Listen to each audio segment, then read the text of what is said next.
Nessa aula, nós vamos aprender um outro algoritmo, que é o algoritmo, acho que é encontrado em todas as linguagens de programação, e a maioria dos softwares que eu conheço, né, pelo menos aplicativos, tem esse algoritmo implementado de alguma forma, que são os algoritmos de ordenação. Só que antes da gente entrar no algoritmo em si, né, eu vou fazer uma explanação sobre atribuição e as variáveis e a memória, como funcionam, para que isso esteja bem enraizado, para a gente poder entender esse conceito. Então, vamos no nosso ambiente de desenvolvimento.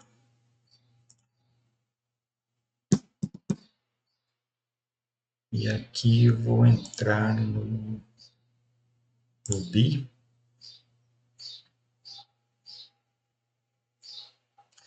E vou criar um exemplo novo. Vai ser troca de dados. .rb. Então, aqui eu vou executar troca de dados. Troca de dados. Ok. Então, vamos pegar aqui troca de dados. Observe o seguinte. Uma coisa bem simples. Eu vou criar uma variável A com o valor 10 e uma variável B com o valor 20. E o que eu vou querer fazer? Eu vou querer colocar o valor da variável A na variável B e o valor da variável B na variável A. Simples assim. Apenas fazer uma troca de posição dos valores. Então, observe o seguinte. Se eu fizer A igual a B e B igual a A, né, deveremos entender que a gente ia ter sucesso na execução disso. Vamos fazer a impressão dos resultados para ver. Né? O valor de A é igual, vou colocar aqui, .js. E aqui um puts, o valor de B é igual mais b.toS. Observa só. Então, se o A vale 10 e o B vale 20, e eu estou trocando os valores, colocando B no A e o A no B, né, ele deveria imprimir, então, 20, que é o novo valor de A, e 10, que é o valor de B. Vamos observar o resultado. Ó, 20, 20. Tá? Onde está o problema aqui? Então, para a gente entender isso, que isso só reforça o funcionamento de como que a memória do computador funciona, nós vamos fazer o teste de mesa disso. Vou pegar aqui o nosso teste de mesa. Então, vou apagar aqui, começar o teste de mesa vazio. Mesa vazia. E vamos, primeira linha do meu programa, né? A igual a 10. Então, aqui a gente já sabe que simplesmente ele vai criar uma variável na memória e colocar o valor 10. Simples. Segunda linha, B igual a 20. Então, ele vai lá na memória, cria uma variável chamada B, caso ela não exista, e atribui o valor 20. Tranquilo. Agora, passo para a linha de baixo. Vai fazer A é igual a B. Quanto vale B? B está valendo 20. Então, A vai passar a valer 20. Aí eu passo para a linha de baixo. B vai ser igual ao valor de A. Quanto está valendo A? A está valendo 20. Então, B, né, vai receber aqui o valor de 20. E aí eu vou imprimir os valores na tela. Mas olha só os valores que as variáveis estão armazenando. 20 e 20. Certo? Quando, né, a gente quer fazer isso mentalmente, né, a gente consegue. Se eu sei que o A é 10 e o B é 20, se eu quero trocar os valores, fácil. Eu ponho aqui 20 E aí eu vou pôr aqui 10. Mas de onde é que eu pego esse 10? Mentalmente, a gente armazenou esse 10 na cabeça para poder fazer isso. Mas o computador não tem essa coisa de valores anteriores. O computador sempre trabalha com os valores atuais das variáveis. É por isso que aconteceu esse caso aqui, ó. Então, qual é a solução para isso? Se eu precisar guardar um valor anterior para poder utilizar, eu vou precisar de uma nova variável, ou seja, uma nova área da memória para guardar esse valor anterior. Então, como eu resolveria esse problema? Eu resolveria da seguinte forma. Então, presta atenção. Eu tenho aqui o valor de A e B, e eu quero trocar os valores entre elas. Então, a primeira coisa que eu quero fazer é atribuir B na variável A.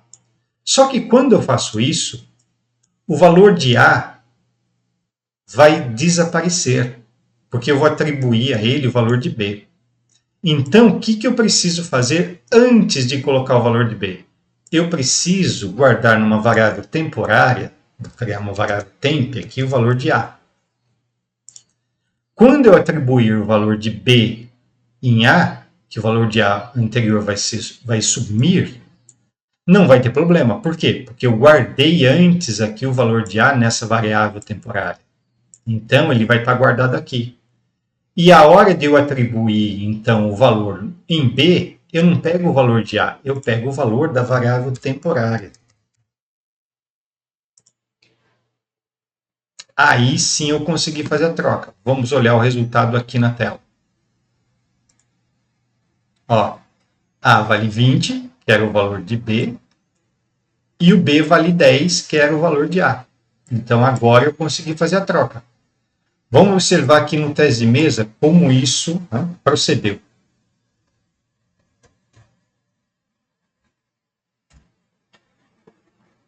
Vocês talvez estejam ouvindo barulho de chuva aqui, não sei se vai atrapalhar o vídeo. Eu vou fazer uma pausa e depois eu continuo isso. Então, continuando aqui, vamos fazer agora o teste de mesa disso. Então, vamos lá. Então, aqui, primeira linha, A igual a 10. Aqui, 10. Segunda linha, B igual a 20. Então, B é igual a 20. Segunda linha, aliás, terceira linha, temp igual a A. Então, vem temp igual a A. O valor de A é 10. Então, guardei o valor 10. Aí eu vou fazer A igual a B. Então, o B vale 20, então A vai valer 20. E na próxima linha, B igual a temp. Temp vale 10, então B agora vai valer 10. E aí, imprimindo agora os valores das variáveis na tela, eu vou ter que o valor de A é o valor 20, então ele vai imprimir aqui 20. E aí, na próxima linha, o valor de B é igual a 10. Então, colocou 10. Então, aqui, ó, o teste de mesa que bateu. E agora a gente conseguiu chegar no objetivo, que é fazer a troca de valores. Mas para isso, eu precisei de uma variável auxiliar, que é essa variável tempo, para isso. Então, o que eu quero demonstrar aqui para vocês é o seguinte, gostaria que vocês fixassem bem isso. O valor de uma determinada variável, a gente deve pensar sempre no último valor que ela recebeu. Os valores anteriores são perdidos. A gente não tem acesso aos valores anteriores. Quando a gente olha aqui o teste de mesa, eu vejo aqui todos os valores que a variável recebeu. Mas o valor atual da variável é sempre o último. Os outros valores que a variável veio recebendo ao longo do tempo, no passar do programa, esses valores são perdidos. Por isso que eu sempre tenho que trabalhar com os últimos números das variáveis para que eu possa obter, né, os resultados que eu preciso. Eu vou parar de novo o vídeo, porque a chuva aqui voltou a aumentar. Então, continuando aqui, isso funciona para qualquer tipo, né, de variáveis que vocês venham encontrar. Vamos dar um exemplo com arrays, no caso. Vou apagar esse aqui. Vamos supor que eu crio um array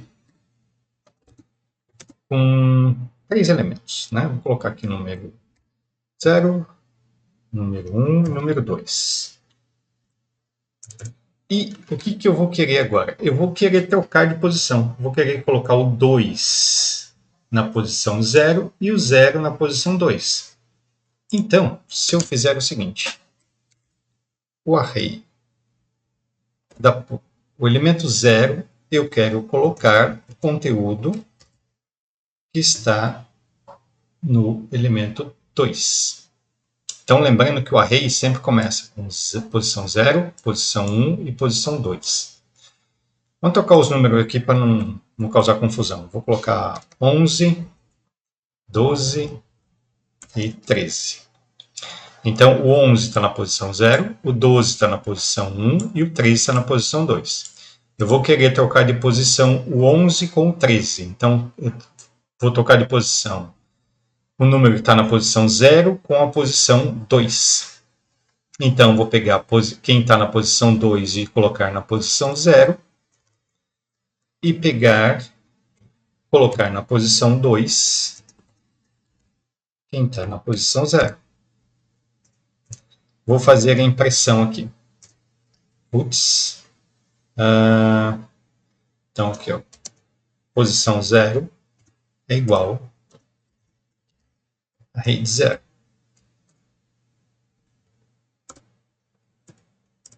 E quem está na posição 2 mais array de 2. Choice. Então, vamos entender aqui se ele vai fazer o que a gente está esperando que ele faça, né? Vou executar aqui. E, ó, a posição 0 ficou com o valor 13 e a posição 2 ficou com o valor 13. Por quê? Vamos fazer o teste de mesa para vocês verem que o raciocínio é exatamente o mesmo como se fosse das variáveis. Então, vamos lá. Primeira linha, eu tenho um array. Então, o meu array tem 3 elementos. Elemento 0, elemento 1 e elemento 2. Quem está no elemento... O valor que está no elemento 0 é o 11. No elemento 1 é o 12. E no elemento 2 é o 13. E aí, observe o que eu faço. Eu vou fazer uma atribuição. Então, eu vou pegar o valor que está no elemento 2 do array e atribuir ao elemento 0. Quem que está, né, na posição 2? Na posição 2 está o número 13. Então, eu vou querer colocar esse 13 na posição 0. Então, o que vai acontecer? Este cara aqui, né, que está valendo o 11, ele vai valer... eu vou repetir aqui o valor. O 0, então, vai receber o 13. 1 vai continuar com 12. 13. E o 2 vai continuar com o 13. Então, é essa a situação até aqui. Aí eu passo para baixo e vou executar essa linha. Vou pegar quem está na posição 0 e colocar na posição 2. Então, quem está na posição 0? É o 13. Eu vou pegar o 13 e colocar na posição 2, que tem 13. Então, vai ficar com 13 mesmo. Mas mesmo assim, vamos fazer aqui, ó. Vai ficar dessa forma. O 0, que tem 13. 1, que tem 12. E o 2 vai receber quem está na posição 0, que é o 13. Feito isso, eu vou fazer a impressão. Então, quem que eu estou imprimindo aqui? Eu estou imprimindo o elemento 0 do array e o elemento 2 do array. Então, quem está no elemento, né, no índice 0? É o 13. E quem está no índice 2 é o 13, por isso que ele imprimiu 13, 13. Então, o mesmo problema, né, eu tenho aqui com o array, ou seja, quando eu substituo uma informação de um elemento do array, onde cada elemento do array é como se fosse uma variável, quando eu substituo esse valor, o valor anterior ele desaparece, não tem mais acesso a ele. Então, qual seria a solução? Muito simples, a solução idêntica à outra. Eu criaria aqui uma variável temp e eu guardaria o valor que está na posição 0, para que depois eu viesse a utilizá-lo aqui. Só isso. A solução em questão de lógica é a mesma. Vamos ver o teste de mesa como vai ficar agora.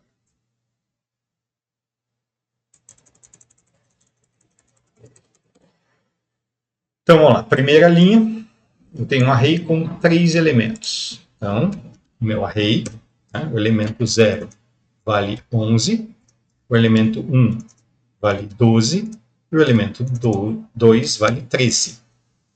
Feito isso, eu passo para a linha de baixo. Eu vou pegar o elemento, né, o valor que está na posição 0 do array e vou guardar na variável temp. Então, aqui o temp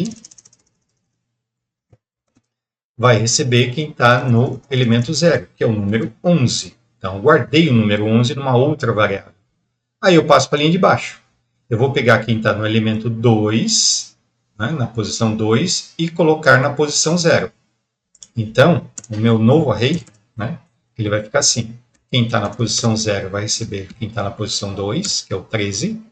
1, posição 1 continua a mesma coisa, e a posição 2 continua com a mesma coisa. O meu array está dessa forma. Até aqui.